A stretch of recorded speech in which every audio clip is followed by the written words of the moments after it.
Denny Hamlin, a NASCAR driver and co-owner of 23XI Racing, has once again piqued the interest of the motorsports industry with a mysterious tweet. On January 10, 2025, at 3:04 p.m. Eastern Standard Time, Hamlin wrote on his X account, "LEL wow." While these two statements may appear harmless at first glance, their timing and context have stirred heated controversy within the NASCAR community once again, especially at NASCAR's higher-ups. To truly understand the meaning of Hamlin's tweet, we must first explore the events that led up to it. Just an hour before Hamlin's post, NASCAR announced a number of major rule changes for the 2025 season. These changes are expected to significantly alter the face of stock car racing, affecting everything from how teams handle damaged vehicles to playoff eligibility and race format itself. The most significant modification involves a thorough revamping of the damaged car policy. Previously, any car that required more than 7 minutes of repairs on pit road was automatically disqualified from the race. The new guideline, however, allows teams to take damaged vehicles to the garage for repairs before rejoining the race. This tweak has the potential to spark remarkable comebacks and fundamentally alter race plans. It's worth noting that the pit road repair time limit remains at 7 minutes, with an 8-minute exemption for Atlanta races. Cars must also beat the DVP clock to the pit exit or risk penalties. This rule keeps the sense of urgency in repairs while offering teams more choices for getting their cars back into competitive shape. Next, the playoff system has undergone significant changes. Drivers who acquire waivers to remain playoff eligible following penalties or missed races would lose all earned playoff points, according to the new rules. This includes all points earned up to that moment, as well as any that may be earned in the future. There are certain exceptions to this rule, however. Drivers that skip races due to medical reasons, family situations, childbirth, or age restrictions will not face penalties. Furthermore, drivers that enter the playoffs on waivers will be limited to 2,000 points in the reset standings, potentially placing them at a severe disadvantage. NASCAR has also imposed stiffer sanctions for manufacturer offenses. Reduced manufacturer points for breaches may result in the loss of wind tunnel and computational fluid dynamics testing permits. This action is intended to provide a level playing field for manufacturers and discourage attempts to bypass the laws. The sanctioning body has clarified the terminology surrounding its 100% rule on race manipulation. The revised wording targets contestants who manipulate the outcome of an event, going beyond the previous emphasis on changing finishing positions. This broader definition allows NASCAR greater flexibility in dealing with possible offenses. Perhaps the most controversial change is the implementation of the open exemption ruling. This new rule enables NASCAR to guarantee an open team as the 41st entry in a race. The provisional must be sought by a team and granted by NASCAR. This change has the potential to drastically affect race entries and field sizes, especially for high-profile events such as the Daytona 500. These regulation revisions come at a time when NASCAR is already dealing with substantial issues, including an ongoing lawsuit filed by 23XI Racing and Front Row Motorsports against the sanctioning body. The legal issue comes from the team's refusal to sign NASCAR's 2025 charter agreement. Despite this, they have been able to achieve chartered status through the ongoing legal proceedings. Recent developments in the lawsuit have given an extra element of intrigue to the scenario. U.S. District Judge Kenneth Bell recently refused NASCAR's move to dismiss the action, citing that the teams must be given a full opportunity to conduct discovery of the relevant information.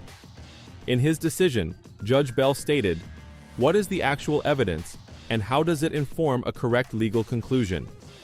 These issues cannot be resolved through motions to dismiss in this case when plaintiffs have properly stated one or more plausible antitrust claims against defendants within the applicable statute of limitations."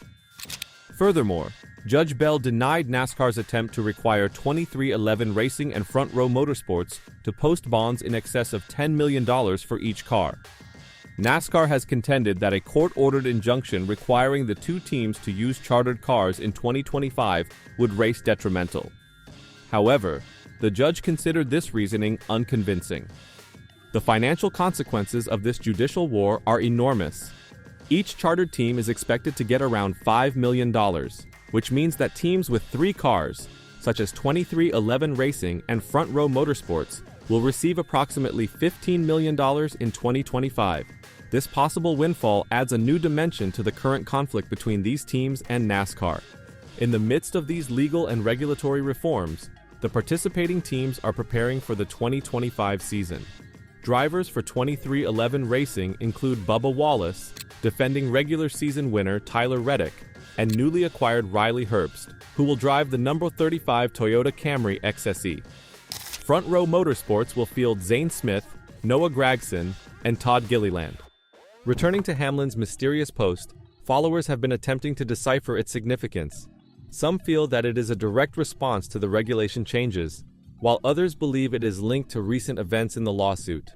The racing community's reaction has been a mix of confusion, excitement, and a want for more information. One fan responded to Hamlin's post with, "I know when I heard the news, I said the same thing, Denny." Others are urging Hamlin to expand on his famous Actions Detrimental podcast, with one fan tweeting, "Emergency podcast worthy." Adding additional layer to this complex issue marks a big personal progress in Hamlin's life. He and his fiancée, Jordan Fish, are expecting a kid in June 2025. This news could have an influence on Hamlin's race participation and how the new playoff waiver ruling applies to him. Under the new regulations, Hamlin would be immune from playoff point penalties if he had to miss a race due to the birth of his child. The implications of these regulation changes for race strategy and team chemistry cannot be emphasized. The new damaged vehicle policy in particular could cause significant alterations in how teams approach races. The ability to fix cars in the garage and return to the race creates new strategic opportunities. Teams may be more willing to take chances early in a race if they believe they will be able to recover from damage. The playoff waiver implications are equally important. Drivers and teams must be particularly more cautious about conduct that could result in penalties or lost races, since the ramifications to their championship aspirations could be severe. This could lead to more conservative driving in some scenarios, especially as the playoffs approach. The introduction of the open exemption provisional has caused widespread debate, notably about its possible usage by celebrity drivers. The potential of Helio Castroneves, a four-time Indianapolis 500 winner, competing in the 2025 Daytona 500, has become a focus of this argument.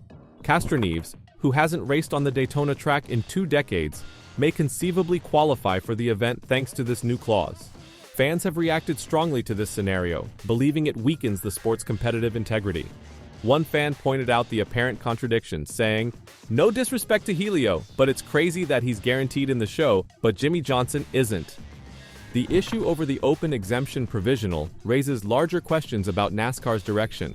Is the sport putting entertainment value and celebrity power over competitive integrity? How will these changes impact NASCAR's image and relationships with its core fan base? Some fans have even hypothesized about potential strategic applications of the new regulation. One ex-user joked, "Ask Lewis Hamilton to get in a fourth 23XI car every week," hinting that teams may potentially use the possibility to run more cars with high-profile drivers from other racing disciplines. The outcry over these revisions, as well as the current legal dispute, highlight a watershed moment for NASCAR.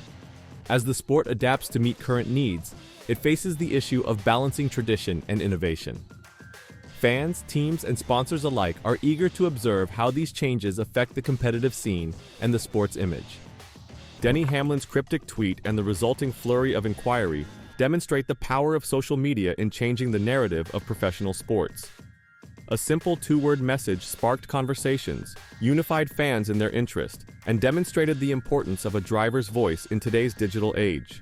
It's unclear whether Hamlin intended his post as a remark on the rule revisions, the ongoing legal struggle, or something altogether personal.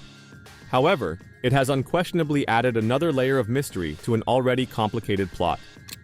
As NASCAR enters the 2025 season, the effects of these modifications will be felt on the track. Teams will need to adapt fast to the new rules, while spectators are keen to see how the season unfolds. Finally, the issue remains. Will these adjustments give NASCAR the competitive advantage it seeks, or will they present unexpected challenges? Only time and the sound of engines will tell. So, what do you think? Will it result in big changes? And will the lawsuit ever end? Let me know in the comments down below.